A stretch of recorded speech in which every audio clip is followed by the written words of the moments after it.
ولا تكونوا كالذين تفرقوا واختلفوا من بعد ما جاءهم البينات وأولئك لهم عذاب عظيم.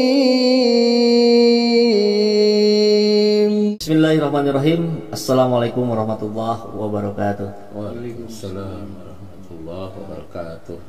Sahabat Ejtena semua, ini momen yang luar biasa. Jarang mendapatkan kesempatan seperti ini. Kita bersama dengan para ulama yang ada di Bandung, di Jawa Barat, dan kita akan membahas tentang persoalan keumatan yang dalam pandangan saya orang awam ini bahaya, ini akidah, ini persoalan akidah, dan ini lama ada terus di negeri tercinta kita Indonesia ini.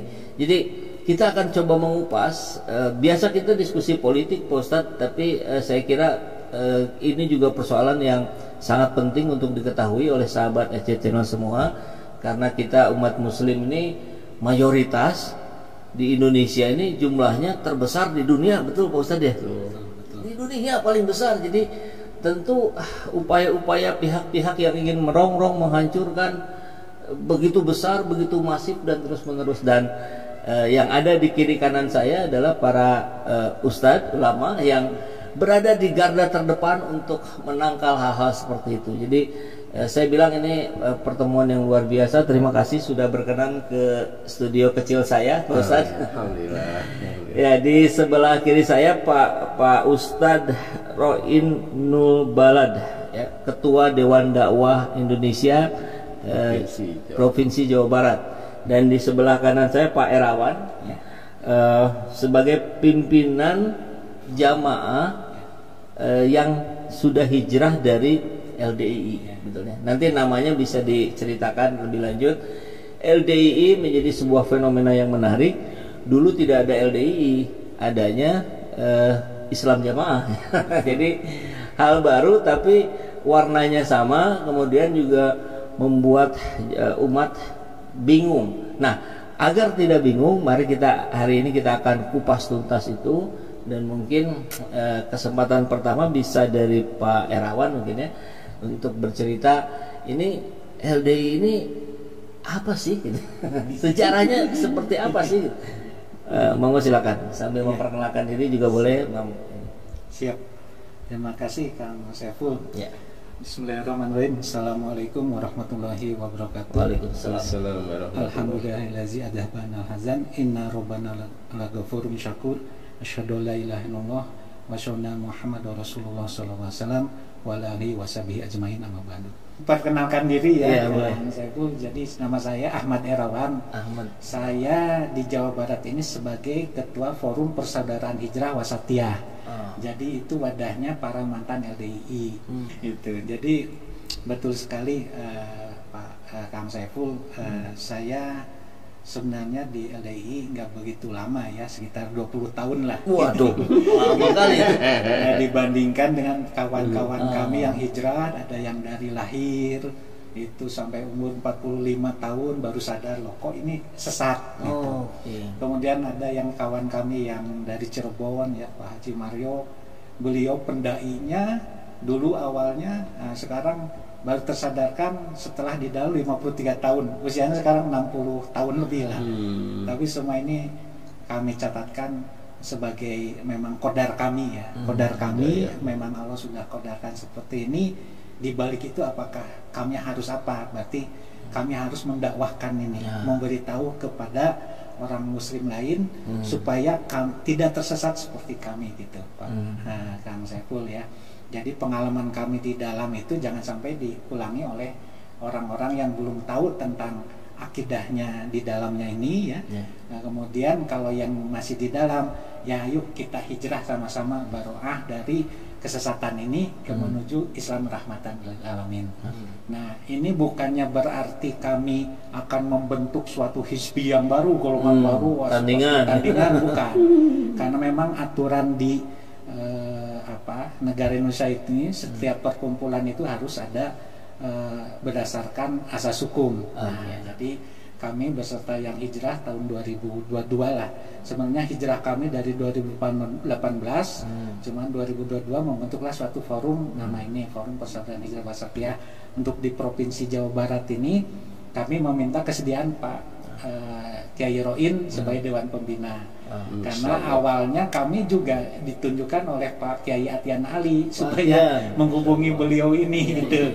Karena kami kenal waktu dulu Pak Atian Ali salah satu kiai yang digeruduk oleh LDI tahun 2012 waktu kajian tentang kesesatan LDI. Nah, saya waktu itu masih dalam, tapi saya tidak ikut-ikut menggeruduk. Gitu kan saya pula. Saksi hidup ya. Saksi hidup. Memang saya awam Pak Irawan terkait hal itu. Cuman saya tahu lah gitu bahwa ini ajaran yang nggak benar gitu. Iya. Sesat gitu. Sama seperti juga misalkan Syiah gitu. Iya, betul. Nah, tapi dan pelang tuh banyak itu kalau dilihat di beberapa wilayah kita lihat ada pelang LDI. Nah, tapi saya yakin ini banyak juga orang-orang yang sama sekali nggak tahu, Ustaz. Nggak tahu kalau LDI ini sesat. Maka ya tentu ini sebagai syiar. Kira-kira apa sih kesesatannya itu? Pokoknya begini saja, pokoknya saya ungkapkan. Sebetulnya data lengkapnya ada di sini. Ada, ya. Setebal ini, bahkan di buku ini, Pak Ustadz ya. Ini sudah ada. Ya betul. Cuman saya rangkum saja, Kang Saiful. Jadi LDI ini sebenarnya itu kalau orang lihat, kalau saya mengibaratkan LDI ini adalah bajunya untuk menutupi akidah sesat. Baju untuk menutupi akidah sesat. Jadi akidah sesatnya ini yang sudah dinyatakan terlarang oleh Kejaksaan Agung, namanya Islam Jamaah.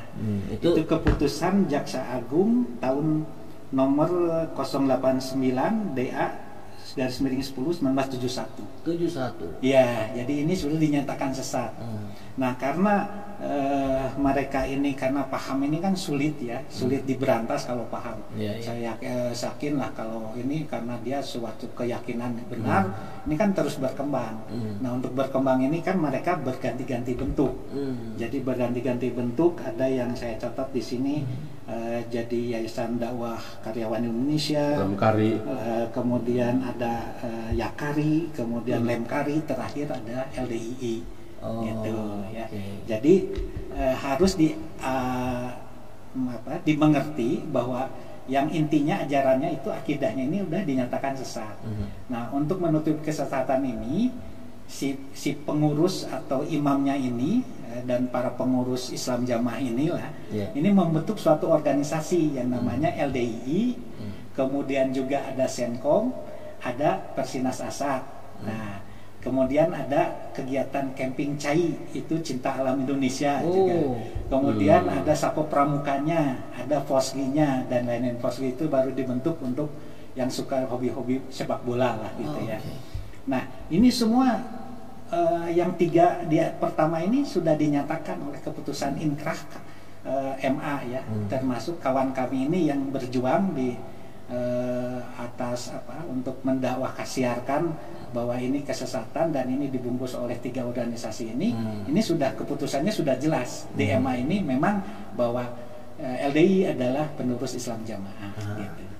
Sebelum berlanjut ke situ, jadi sebelah mana pokok kesesatannya? Jadi pokok kesesatannya ini nabinya kan sama misalkan masih betul Rasulullah Muhammad ya. Jadi pokok kesesatannya itu yang pertama ya, saya mereferensi dari 10 kriteria aliran sesat MUI. Dari 10 kriteria ini itu ada 3 di LDI ini. Yang pertama itu adalah meyakini dan atau mengikuti akidah yang tidak sesuai dengan Al-Quran dan Sunnah. Jadi di LDI ini bahwa syarat sahnya Islam seseorang itu harus berbaiat ya kepada imamnya. Jadi mirip-mirip Syiah. Jadi kalau tidak berbaiat maka dia tidak sah Islamnya. Nah, dalil yang jadikan sandaran itu adalah Atsar Umar, perkataan Umar bin Khattab yang la Islam bil jamaah wala jamaah bil imaroh ya, dan seterusnya gitu ya. Dan oleh mereka ditambahkan kata taat, padahal itu tidak ada gitu. Dan ini sebenarnya hadisnya doif, tapi oleh mereka diyakini benar. Ini perkataan Umar bin Khattab, masa katanya gini ya, gitu ya. Setelah kami mengetahui doif ini ya setelah kami keluar, gitu ya. Dan di awalnya setelah sudah ketemu Pak Kiai gitu. Ya. Nah, kemudian poin yang itu yang lainnya adalah melakukan penafsiran Al-Quran yang tidak berdasarkan kaidah-kaidah tafsir. Nah, jadi di LDI itu ya yang saya pelajari itu ada beberapa surat yang disalahartikan, ditafsirkan. Pertama itu Quran surat 2 Al-Baqarah ayat 3. Di situ kan bamima rojaknahum yunfikun katanya ya, bahwa kita itu wajib berinfak, padahal ayat itu adalah kewajiban untuk zakat. Tapi diselewengkan oleh mereka harusnya ada infak. Makanya di kami ini dulu kita dikenakan harus setor ke imamnya 10% setiap bulan gitu, yang namanya isrun ya. Itu di luar 2,5% zakat atau? Oh, di luar. Makanya ini adalah suatu yang bid'ah. Sebenarnya infak itu kan yang diutamakan adalah untuk keluarga. Tapi di sini diwajibkan untuk imamnya dulu. Gitu. Infak ke imam pusat 10%. Itu ada ketentuannya. Nah, bukti-buktinya udah kami serahkan ke MUI. Nah, di sini ada ya bukti-buktinya di buku ada. ini ya. Kemudian Quran surat 3 ayat 103 Al-Maidah 103 yang mengatakan bahwa kita ini harus berjamaah. Nah, jamaah di sini diartikan mereka itu harus beramir, berbeat dan taat. Nah, padahal kan menurut tafsir Ibnu Katsirnya itu bukan seperti itu. Harus beramir, berbeat, bertaat, tidak. Tapi orang umat Islam ini harus bersatu gitu. Ya. Kemudian yang paling fatal itu yang pertama kemudian Quran surat 4 ayat 59 An-Nisa 59 yang mengatakan bahwa ulil amrinya, bagi mereka ulil amrinya itu adalah imamnya, bukan pemerintah. Nah, makanya kemarin kami melakukan acara ikrar cabut baiat itu, kami menunjukkan bahwa ini imam waliul amri kita itu bukan imam bahwa di struktur LDI yang Islam Jamaah ini ada waliul amri yang disebut imamnya itu. Kemudian yang paling fatal terakhir adalah Quran surat 17 ayat 71 itu Al-Isra 71, bahwa nanti di hari kiamat kamu sekalian akan dikumpulkan bersama imam-imammu. Nah, mereka mempenggal hanya sama imam-imammu, padahal harusnya diteruskan gitu ya, bahwa imam-imamnya itu mereka artikan, oh ini berarti imam kita yang di pusat, jadi imamnya di daerah, imamnya di desa, imamnya kelompok. Jadi struktur imamahnya ada. Di kami itu ada ya dulu imamahnya. Oh, ini akan menjadi saksi, padahal yang dimaksud imam-imam di situ adalah kitab amal catatan dan Nabi Muhammad gitu ya. Nah, itu yang terakhir yang dari 10 kriteria itu adalah mengkafirkan sesama muslim. Nah, yang ini yang disebut akidah takfir. Kenapa mengkafirkan? Yaitu karena dasarnya tidak berbeat kepada imamnya. Nah, itu jadi pokok ajarannya itu sebenarnya 3. Nah, dari takfir ini turunannya banyak. Jadi tidak mau sholat di belakang imam. Kalau nikah bukan orang Islam Jamaah tidak boleh karena dia harus dibeat dulu. Nah, lain-lainnya. Nah, sampai kami terakhir mungkin yang hijrah ini ada yang terpersekusi, intimidasi, itu semua bukti ada. Mudah kami laporkan semua. Baik. Itu apa itu termasuk yang saya dengar juga apa beda ya dengan yang kalau ada orang non ormas yang sama sholat di situ sampai dilap gitu? Ya, jadi memang ada beberapa tempat yang masih seperti itu. Tapi kalau di mayoritas saya tinggal di Bandung, ada yang melakukan itu, ada yang tidak. Nah, karena mereka itu terlalu gulu terhadap kesucian. Nah, itu satu. Kedua juga menganggap bahwa orang-orang kafir itu kan najis. Nah, kami ini kan di luar golongannya disebut orang kafir. Ya, jadi mereka intinya terlalu gulu terhadap kesucian gitu. Jadi hanya berlebih-lebihan terhadap kesucian. Gitu. Pak Herawan, kan berarti masuk ke LDI itu sekitar tahun berapa dulu? Ya, saya kurang lebih dari 97 lah. Tahun 97 masuknya. Ya. Nah, kira-kira kalau diingat-ingat itu dasar pemikirannya apa sehingga saya mau gabung? Terbawa gitu ya? Terbawa, betul. Nah, itu. Jadi kita harus mengetahui ini strategi dakwah mereka. Jadi dakwah mereka itu pertama saya kenapa tertarik itu diajarkan kitabus sholah tentang catatan tentang sholat. Yuk kita belajar sholat sesuai tuntunan Nabi gitu. Karena terus terang orang tua saya Nahdiyin semua. Nah, Nahdiyin itu kan yang menurut mayoritas orang ini banyak nambah-nambahin nih ibadahnya gitu ya. Padahal setelah kita pelajari sekarang, oh ternyata memang banyak macamnya kan fikih sholat itu. Jangan menjadi ini. Nah ini kita merasa apa istilahnya tertarik karena wah ayo kita lihat langsung buka hadisnya. Nah, hadisnya Qurannya benar, tetapi yang disalahkan itu penafsirannya. Nah, jadi kalau nanti setelah diajarkan fikih ibadah, terakhir sebelum beat kita diajarkan nanti tentang kitab Imaro. Imaro itu tentang keamiran. Wajibnya kita beramir, punya amir segala macam. Nah, ini yang mereka salah artikan, selewengkan arti pemahamannya itu bahwa amirnya ini ya kita yang di beat ini gitu. Itu hampir semua ajaran sesat ya yang lain-lain yang keamiran itu seperti itu. Setelah saya baca-baca yang lain, loh kok ini hampir 11-12 gitu ya. Itu yang pernah saya alami gitu. Gitu kan saya pun. Baik. Nah, Pak Ustadz, kira-kira ini dalam pandangan Bapak kan hari ini sebagai Ketua Dewan Dakwah Islam Indonesia Jawa Barat, melihat fenomena ini secara global dulu, kira-kira kan kalau kita coba agak tarik sedikit ke atas nih, selain LDII juga ada Syiah, terus ada apalagi ya yang sesat ya, Ahmadiyah dan sebagainya. Kok nggak beres-beres Pak Ustadz? Kira-kira ada apa dengan negeri ini gitu? Ya, Bismillahirrahmanirrahim. Alhamdulillah pagi hari ini ya, Kang Saiful, kita bertemu di studionya ini ya. Studio pergerakan ini. Biasa bicara politik praktis biasanya ini. Sekarang nyambung nih dengan visi misi Dewan Dakwah. Jadi Dewan Dakwah ini kan didirikan oleh Allahyarham Kiai Haji Muhammad Natsir ya. Abah kita menyebutnya tahun 1967 itu kita punya platform satu itu adalah mengawal akidah umat Islam ya. Kemudian yang kedua menegakkan syariah. Ketiga merajut ukhuwah ya.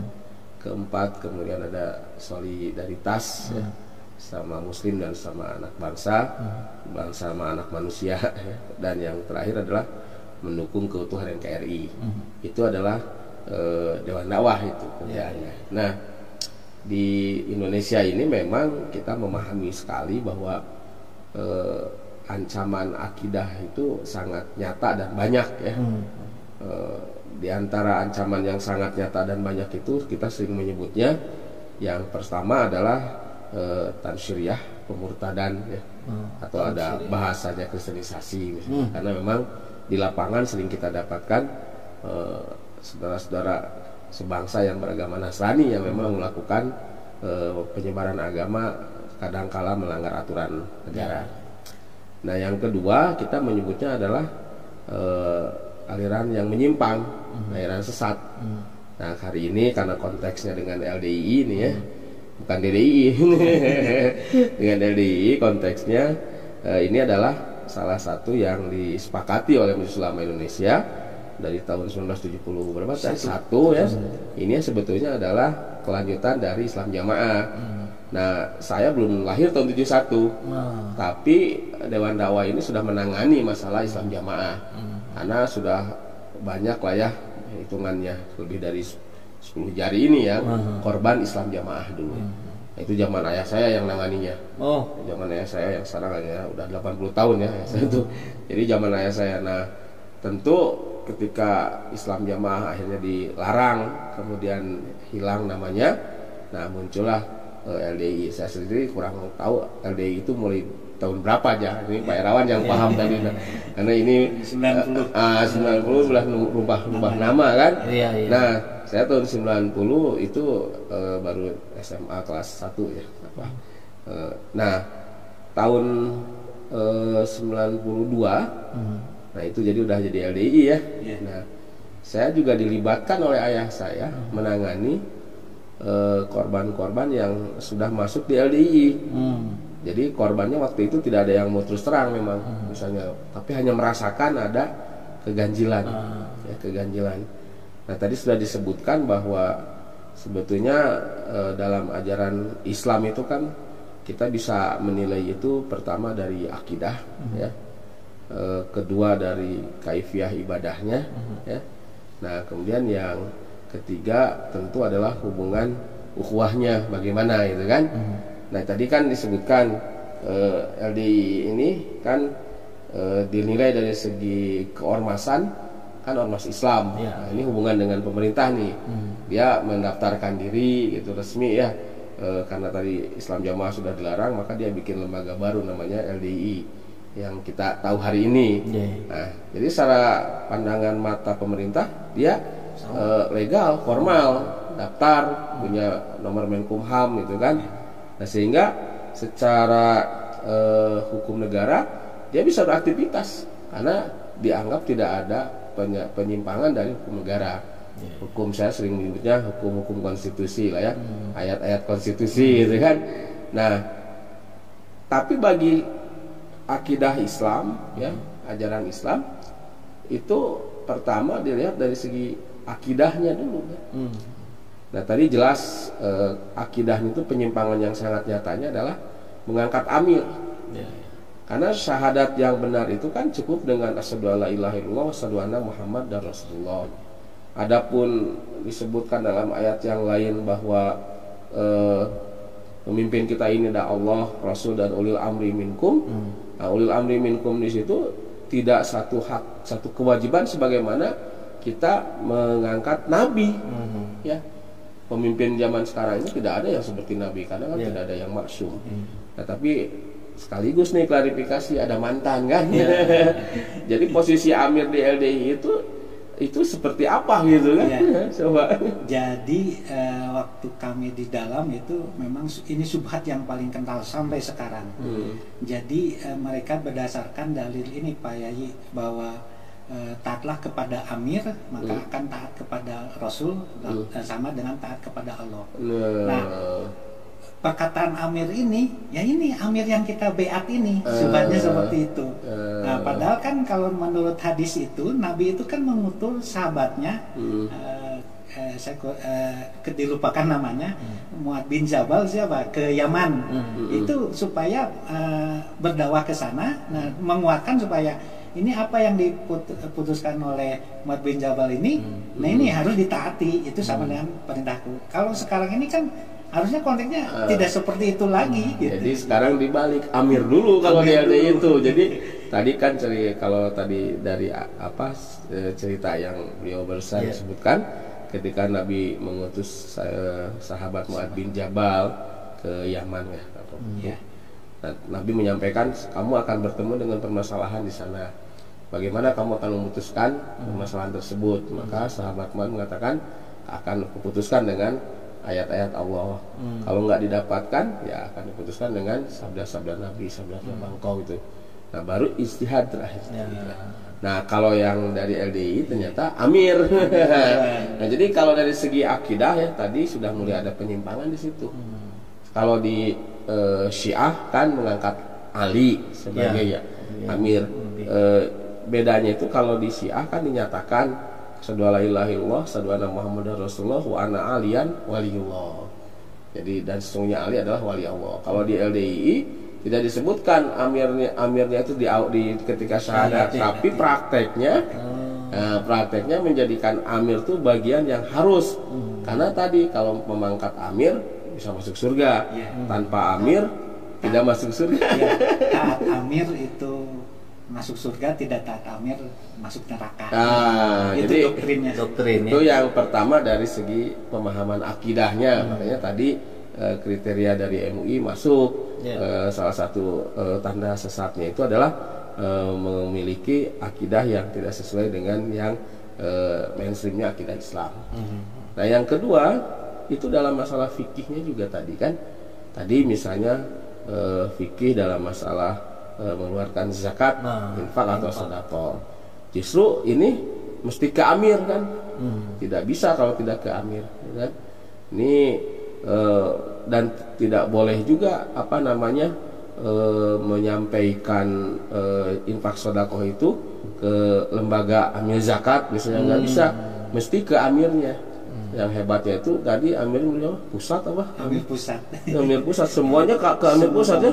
Oh, kaya banget berarti ya. Betul. Dan kita di jamaah di doktrin tidak boleh menanyakan ini mau dipakai apa, tidak boleh. Saya baru mau nanya tadi. Nggak boleh ditanya ya. Nggak boleh ditanya di doktrin. Iya. Kalau nanya-nanya kamu Bani Israel katanya. Oh, disebut Bani Israel kalau nanya. Katanya betul nggak? Tidak ada sama sekali bukti pemberian infak itu. Betul. Apa kwitansi atau ya, apa? Jadi di kami itu yang namanya setoran tiap bulan 10% itu isrun. Per 10. Kalau di Nasrani itu kan ada ya yang namanya perpuluhan. Itu persis sama. Di kami juga ada yang namanya kalau melakukan kesalahan surat taubat. Nah, jadi pengakuan taubat kalau di Nasrani kan pengakuan dosa.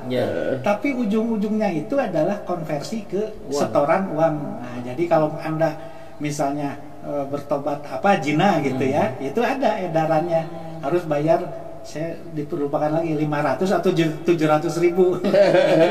Itu ada buktinya. Udah kami setorkan sama ke ibu. Sekarang naik kayaknya ya. Kalau berbohong masuk dosa itu?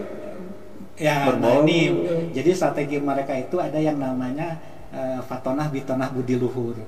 Kalau ke orang di luar Islam jamaah LDI berbohong tidak jadi masalah, boleh gitu.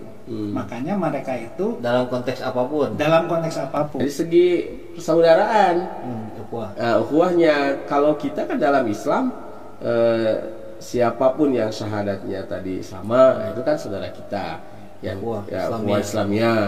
Plus juga kalau di negara ada ukhuwah watoniyah gitu kan.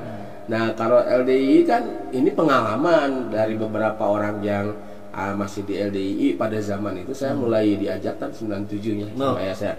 Sampai akhirnya saya mempelajari sendiri sampai tahun 2005-2006 itu saya mendatangi MUI pusat gitu kan, menyampaikan kesesatan-kesesatan LDI yang ada di yang kita temukan dan yang datang ke Dewan Dakwah.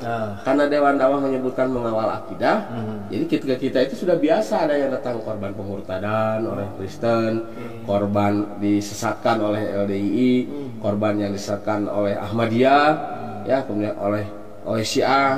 Itu kita punya ada orang-orang yang sudah lapor dan meminta kepada kita untuk diluruskan dalam artian diberikan pemahaman yang benarnya bagaimana. Nah yang LDI ini juga yang saya ingat semenjak tahun 2003 juga saya sudah bertemu dengan mantan LDI yang di Cimahi itu.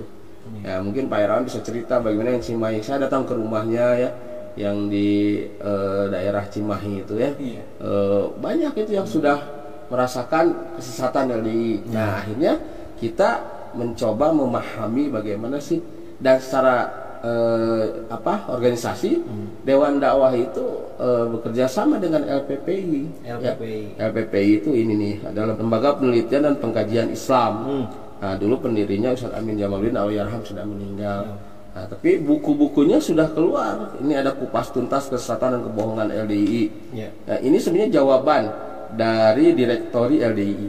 Jadi LDI ini pernah mengeluarkan buku direktori, isinya itu adalah menjawab subhat-subhat mereka untuk halayak umum. Tapi ternyata itu adalah untuk mengelabui masyarakat umum. Karena saya makanya ketika Pak Irawan menemui saya ya takdirnya beliau bertemu dengan Ustadz Atian, ternyata Ustadz Atian merekomendasikan beliau ketemu saya. Justru saya menambah hasanah dan keyakinan apa yang saya teliti selama ini bisa ditabayunkan, benar nggak itu kan? Kalau dulu kita menemukan kesesatan LDI itu seperti ini, bagaimana nih ketika masih di dalam? Oh benar ternyata cocok gitu kan? Jadi sesatnya itu bukan prasangka lagi, tapi praktek. Ini yang pernah mempraktekkan bersyukur dapat hidayah dari Allah Subhanahu Wa Taala. Nah ukhuwahnya ini tadi jelas, siapapun yang bukan bagian dari mereka kafir. Dan Pak Irawan yang sudah bagian dari mereka pun ketika keluar disebut kafir, murtad karena dianggap keluar dari LDI, dianggap keluar dari Islam. Karena LDI sama dengan Islam, tidak LDI bukan Islam. Buktinya ketika keluar dari LDI dia disebutnya murtadin ya sama mereka. Nah itu kan. Tapi di sisi lain mereka pun menginuk ke MUI. Jadi kan ke ini dia MUI sendiri mereka katakan kan sebetulnya kafir juga karena bukan LDI. Betul. Gitu ya. Betul. Jadi saya mau coba mundur sedikit Pak Ustadz. Kira-kira kan tentu kita juga tahu sekali lah di teman-teman di LDI, di Syiah, di Ahmadiyah itu kan pasti banyak juga orang pintar, orang yang bijak dan segala macam. Dalam pandangan saya nih, saya mau minta koreksi. Tapi kenapa tidak melakukan seperti yang Pak Ustadz lakukan ketika di tahun 90-an ketika ada yang mengajak gitu. Ketika ada yang mengajak kan kita berpikir dulu nih, bandingin dulu nih. Mungkin barangkali konteksnya agak berbeda dengan Pak Herawan yang mungkin diawali dengan sesuatu yang daya tarik yang berbeda gitu. Yang mau saya tanyakan adalah kok bisa orang-orang terjebak gitu masuk ke LDI, ke Syiah dan ke Ahmadiyah yang sebetulnya dia sendiri pintar gitu, secara IQ pintar, dia bisa menimbang apa soalnya gitu, Ustaz. Ya, sebetulnya yang pertama itu adalah terkait dengan pemahaman keislaman seseorang dulu. Ya, bisa jadi mungkin dalam kasat mata kita dia oleh kita pahami dia orang pintar, orang cendekiawan gitu kan. Tapi kan faktanya kita tidak tahu orang itu bisa terbawa intinya dari awalnya. Yang pertama ya, kalau orang karena ada dua kriteria, ada yang menjadi korban ya. Nah, kalau yang jadi korban ini sesuatu yang harus kita selamatkan. Oke. Seperti Pak Herawan ini di pandangan Dewan Dakwah ini korban. Tapi ada juga yang memang pelaku. Jadi yang agennya. Kalau pelaku artinya dia mendapatkan keuntungan. Jelas. Nah, agen inilah sebetulnya agen kerusakan ini yang sebetulnya tidak boleh dibiarkan. Oke. Nah, coba Pak Herawan kira-kira sebelum melanjutkan juga ceritanya, kira-kira ini aja lah perhitungan kasar aja, estimasi yang di LDI dengan jumlah klaimnya katanya 15 juta tapi data yang sebenarnya hanya 500-an ribu itu, kira-kira korbannya itu ada berapa persen dari situ? Jadi begini, gelombang kita di para mantan ini nyebutnya ada beberapa gelombang yang hijrah. Yang awal-awal tadi yang Pak Kiai sebutkan mungkin tahun 2000-an ya, itu dengan awal-awalnya sudah ada dari zaman Nur Hasan itu ada Pak Broto. Cuman setiap yang hijrah kita itu didoktrin itu orang-orang yang pengen merebut keamiran, orang yang sakit hati seperti itu. Sampai terakhir kami ini gelombang 2018 ya, hijrahnya banyak sampai sekarang puluhan ribu. Sampai ya menurut saya sih di atas 100.000 lah total. Itu dikatakan seperti itu juga. Mereka ini pengen merebut keamiran ya, terutama ustadz-ustadznya yang mengasih ilmu kepada kami ini. Jadi awalnya kami hijrah itu karena dari ustadz yang memang oleh pihak LDI disekolahkan ke Ma'had Haram gitu. Nah, kebetulan saya dekat dengan salah satu ustadznya, mendirikan tahfiz Quran lah. Nah, kemudian itu dari tahun 2010 saya merintis kalau di wilayah LDI Bandung ini saya yang pertama. Tapi setelah 2017 loh kok ada istilah dimurtadkan. Ini dinonaktifkan nih Ustadz ini. Saya tanya, ini kenapa dinonaktifkan? Nah, akhirnya beliau itu menjelaskan, ini loh penyimpangan yang paling bahaya itu adalah mengkafirkan gitu. Jadi kembali ke jumlah gitu ya, yang tadi klaim ketuanya LDI, wah jumlah kami 15 juta ada di podcastnya LDI TV itu bohong semua kan? Karena saya beserta Mantan Hijrah yang di Kerawang, Saudara Agung itu punya data berapa daerah di Indonesia. Itu terakhir ada 360 daerahan lah. Nah, satu daerah itu jiwanya kurang lebih kalau di kota itu 4.000 di kota besar ya kayak Bandung ini. Tapi kalau di Papua itu bisa dihitung lah ratusan gitu ya. Nah, kami berkesimpulan, kami juga punya data 2 tahun yang lalu itu data setor yang zakat fitrah itu 700.000 sekian. Nah, kemarin kami dapat bocoran itu tinggal 550.000 orang yang zakat fitrah. Oh, karena ketahuan karena jagat fitrahnya nggak kan boleh ke mana-mana. Iya. Ke situ. Nah, kebetulan mohon maaf di kami ini yang sudah meyakini bahwa ini sesat, bahwa ajaran ini sesat, pengen keluar tapi belum bisa karena tergantung dari penghasilannya di situ. Akhirnya yang sebut di kami ini bunglon itu ngasih data ini jagat fitrah aslinya gitu. Berarti kan jagat fitrah per individu ya. Dari ini. Nah, jadi klaim bahwa 15 juta, 20 juta itu bohong semua. Bohong semua. Ayo kalau ini kita buktikan dengan data itu. Nah, kami punya mantan-mantan ini kan dulu mantan juga pengurus. Pengurus dari keamirannya juga pengurus organisasi. Saya dulu mantan pengurus organisasi DPD Kota Bandung 2014-2019. Nah, saya di keamirannya strukturnya saya sebagai pengurus Agnia. Agnia itu orang-orang yang kaya lah gitu ya, yang ini. Jadi tahu betul semua lah. Jadi ada dua unsur struktur ini gitu. Nah, gitu. Jadi yang sudah tergabung sekarang di forum, mohon maaf tadi lupa namanya, forum Persaudaraan Hijrah Wasatiyah. Itu fokus aktivitasnya apa? Nah, jadi begini, kami itu fokus adalah untuk berdakwah ke yang masih di dalam, supaya ayo kita sama-sama keluar dari akidah sesat ini. Nah, kemudian ke dalam gimana caranya itu? Kita terus berdakwah karena sekarang cara berdakwahnya YouTube. Nah, kita sebarkan YouTube, sosmed aja. Walaupun dari mereka yang di dalam masih ada larangan sampai saat ini tidak boleh buka YouTube, sosmed. Tidak boleh. Padahal mereka sendiri punya channel YouTube. Punya channel YouTube. Jadi hanya untuk kalangan mereka sendiri lah. Yang namanya kami mantan juga kan berbagai beribu cara lah ya.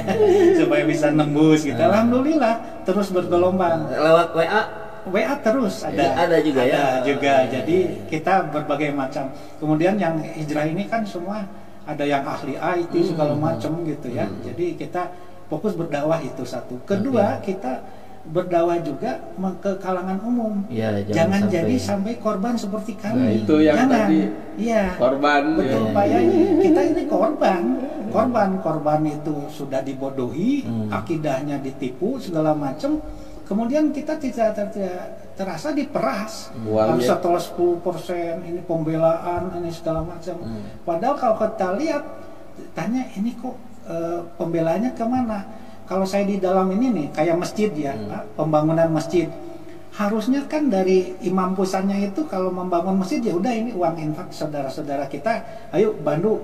Tapi tidak, sistem mereka itu kalau ada yang bangun masjid, masjidnya skupnya daerah gitu ya, itu dapat bantuan waktu saya itu sekitar 25 juta. Kalau anggarannya itu 1 miliar, nah boleh di keimaman itu ngasih pinjaman misalnya 500 juta ya atau berapa walaupun 1 miliar gitu. Tapi itu bentuk kita harus cicilkan. Dicicil itu potongan yang 1 miliar itu keterima oleh kita pengurus nggak 1 miliar. Kadang cuma 900 juta. Nah, yang 10% ini ya itu untuk wakil-wakilnya amir segala macam gitu ya. Oh, ini katanya uang lelah atau apalah walau. Jadi ruswah atau suap di situ ada juga di sini. Kemudian riba ada juga di sini gitu ya. Jadi saya juga kalau kami yang berpikir di dalam itu loh kok kenapa dipraktekkan riba, suap kok ada di ini? Padahal ini adalah dana-dana infak dari kami ini jamaah. Gitu. Kalau itu Kang Epul kalau tahu struktur di dalamnya karena saya kan pengurus di dalam tahu. Cara pendekatan tadi kan bagaimana orang bisa masuk gitu ya ke LDI tadi kan cara pendekatan yang disebutkan tadi gimana ceritanya? Dan kan saya ingin memastikan kembali bahwa kan ada upaya tadi pembodohan. Tapi kan saya juga yakin sekali bahwa orang-orang yang di dalam juga nggak bodoh. Kan orang membodohi itu bukan berarti dianya bodoh gitu, tapi dia punya sebuah cara strategi yang sudah terbukti berhasil barangkali yang itu diulangi dengan doktrinasi segala macam. Kan kalau terpikir ada banyak keanehan kan mestinya dari awal gitu. Nah kira-kira itu tadi apa sih kelihayan mereka yang harus betul-betul kita waspadai?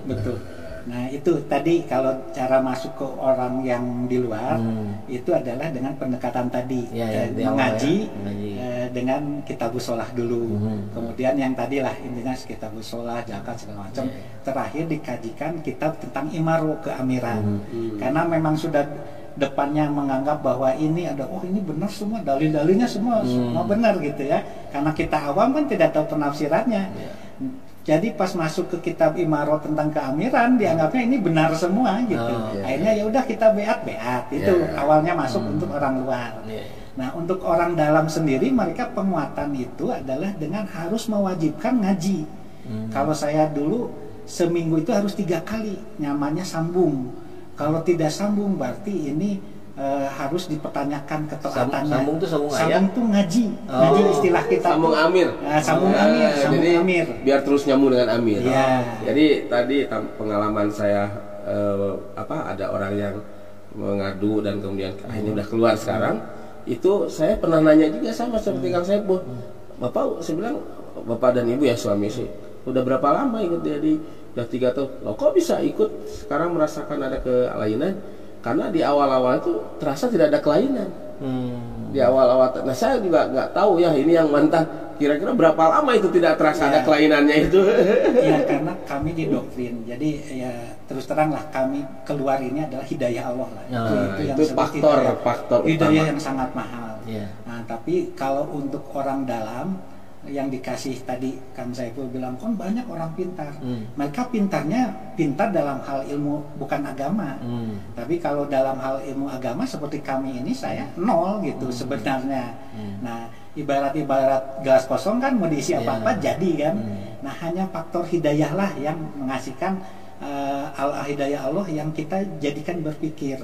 Nah, kebetulan kalau yang banyak-banyak yang berhijrah ini biasanya orang yang berpikir, loh kok ini aturannya begini, setahu saya begini dulu kan walaupun saya bukan dari lahir gitu ya, dari lahir tapi kan ada pembanding ada lah ya, apalagi zaman sosmed ini, ustadz ini dakwah segala macam kan gitu Kang Saiful. Nah ketika kemarin kita mengadakan acara cabut bayat itu sudah masuk juga ke WA saya tuh menyebutkan bahwa Pak Erawan ini dengan timnya yang sekarang di FPHW itu adalah orang-orang yang sakit hati ingin menjadi amir tapi tidak diangkat gitu. Ini gimana? Memang itu biasanya doktrin Pak Yai, doktrin. Jadi selalu dari awal, dari zaman dulu yang saya kenal yang keluar dari Islam Jamaah awal tuh Pak Broto. Pak Broto itu dari zaman Pak Nur Hasan ini kan sudah mengetahui kesesatan. Kemudian yang fenomenal itu Pak Bambang Irawan.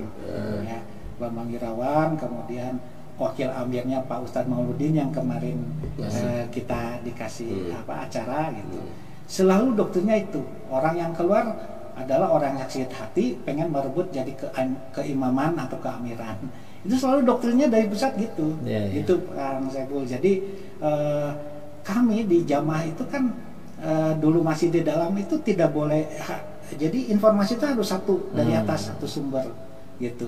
Hanya orang yang dikasih hidayah dan berpikirlah itu yang bisa keluar dari cengkeraman doktrin itu. Pak Erawan, kira-kira kalau dari tadi ya kan jumlah realnya tadi kurang lebih sekitar berapa? 400 atau 500? Menurut data terakhir data 551.000. Nah, menurut Pak Erawan kira-kira dari 550.000 itu yang korbannya ada berapa itu? Artinya kalau selain korban kan tadi dia agen, dia yang menanggung keuntungan. Ini yang jadi korban. Ya kalau dari awal itu kan memang dulu klaimnya 1 juta, 15 juta. Kemudian kita data lagi karena kami dari pengurus-pengurus yang benar berapa, ada yang bilang 1,2. Tapi setelah kita data 2 tahun yang lalu dapat data yang zakat fitrah 750.000 itu 700-an lah, 700.000. Kemudian tahun kemarin 500. Jadi 550.000, berarti kan 200.000 udah hilang yang sudah hijrah, alhamdulillah gitu ya. Walaupun dari kami ini berusaha dalam pendataan. Potensi dari 500.000 itu yang insya Allah mudah-mudahan bisa hijrah ada berapa? harapan atau prediksi? Ya kalau saya sih harapannya semuanya ya. gitu. Tapi realistis yang mungkin, ya. jelas begini, yang tadi yang agen penjual itu pendoktrin lah ya, pendoktrin. mau baliknya segala macam. Sekarang kalau di tingkatan daerah kan kami itu struktur Islam Jamaah ada tingkatan pusat, amirnya pusat, daerah ini kayak Bandung, kalau daerah sini ya Bandung Timur. Nah di sini wakil amirnya ada yang di Sekejati itu gitu. Wakil amir pusatnya ada, disebut kami wakil 4. Nah sekitar di Bandung Timur itu ada yang namanya mubalik daerah. Nah kemudian di bawah daerah itu ada desa, desa itu ada mubalik desa. Kemudian di paling terkecil itu kelompok, mubalik kelompok gitu. Nah ini yang sampai mubalik daerah ini, yang pendoktrinnya itu alhamdulillah udah ada sebagian yang sudah banyak hijrah gitu. Jadi yang tersisa itu tinggal yang pendoktrin baru gitu. Atau yang di atas? Iya, yang di atas. Yang dapat duitnya banyak tuh. Nah, yang duitnya banyak itu walau-walau karena kalau duitnya banyaknya yang keluar itu yang agnia. Agnia tuh yang dia infak tiap bulannya bisa sampai ratusan juta, itu sudah hijrah semua. Habis semuanya. Tapi kalau yang hidup di struktur ya istilahnya dapat maesahnya, maesahnya di situ, itu yang agak sulit. Yang tadi yang disebut Bung Lon tadi ya. Sebetulnya barangkali dia secara hati sudah ingin keluar, tapi kan dia nggak bisa hidup barangkali karena di situ. Mungkin forum ini juga yang nanti bisa akan membantu. Insya Allah.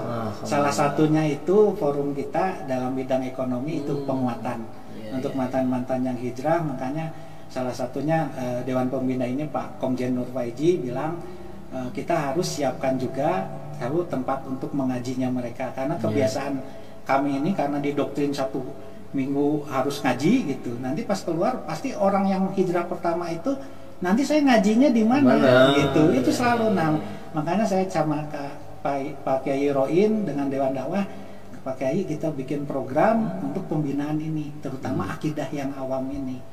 Jadi kita itu ngaji di dalam itu tidak ada ngaji tentang akidah. Makanya yang selalu ditekankan harus berjamaah gitu.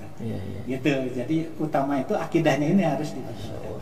Jadi sudah ada ini ya tempat ini buat tadi untuk Insya Allah sudah ada. Kemarin cabut bayat. Di daerah di Bandung. Jawa Barat Bandung ada. Di daerah lain juga ada. Kemarin di Lampung ya udah. Iya, di Lampung, di Solo. Tapi Pak Herawan ini kan di pimpinan forum ini Indonesia kan? Saya untuk ketua forum di Jawa Barat. Jawa Barat. Terus untuk nasional ada lagi teman saya di Jakarta. Gitu.